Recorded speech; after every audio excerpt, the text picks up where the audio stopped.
Alright, so we have got the poem called Sick Rose from 1794 by William Blake.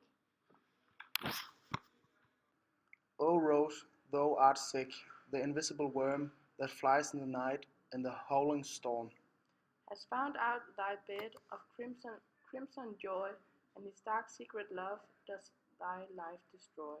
Okay, then we're gonna talk about the content of the poem.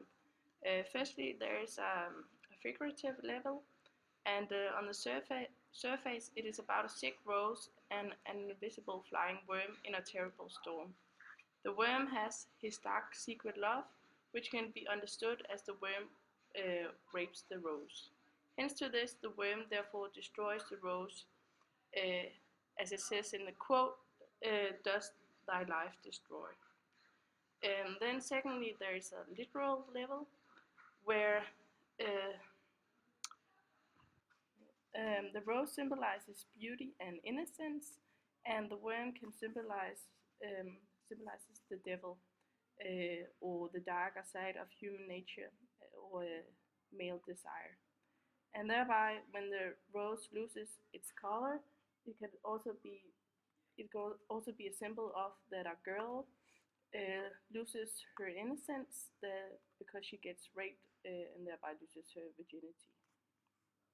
Yeah, I'm gonna talk about rhythm and rhyme, and the poem is in two stanzas with 4 lines in each stanzas, and it goes by A, B, C, B, and there are some alternate rhyme in each stanza. For example, worm and storm, and joy and destroy. And some themes of the poem could, for example, be violence, the darker side of nature, society and culture, and sexuality. So moving on to the message of the poem, the sick rose shows that love is not always beautiful, no matter what society says about it, and innocence is almost always lost and is never done without some sort of hurt. William Blake, he wrote about the romantics of love and explored it, but he didn't write about touchy-feely love. Instead, he wrote about passionate, sexy, and out-of-control love, which is illustrated in his poem. Blake describes love as dark and secret, and thereby love is not portrayed as the typical romantic ideal love, like in Shakespeare's poems. Sonnets. In this poem, love do not do anything good for the rose, instead it is described as a disease. And then we have a comparison. And we're going to compare this poem with William Shakespeare's Sonnet 116, because the two authors portray love differently in their texts. William Shakespeare tries to define the ideal romantic love as something beautiful and irresistible. On the contrary, William Blake focuses on the dark and sexual side of love. William Blake did not believe that love was as Shakespeare portrayed it to be. Blake defines love as dark and secret, compared to Shakespeare, who defined love as timeless, pure, and strong. In fact, love is or in fact, in this poem, love is portrayed as a disease or a sickness. It is emphasized that love does more harm to people than good, which can be seen in how the worm infects the rose and the rose thereby loses its color. And then we have something about the Romantic period. The Sick Rose was written in 1794 during the Romantic period, where the literature was inspired by sexual love and the darker side of human nature.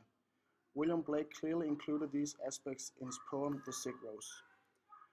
The poem reflects the view of nature during the Romanticism.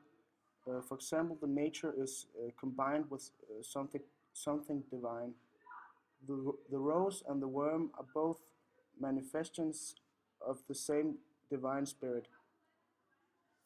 And here we have a picture, and the picture have some romantic features. The painting is very philosophical and very supernatural. The light on the painting is turned down, is is is is, is except except the light of the two guys in the center of the painting and the angels at the bottom. Okay, so as mentioned before, The Sick Rose was written by William Blake, and he was one of the earliest romantic poets. His fantastic fantasy has subjects, for example, like ancient religion, folklore, mythology, etc. His day job was he was an engraver, and he illustrated many of his own poems and grotesque pictures. Thank you and goodbye, Eva.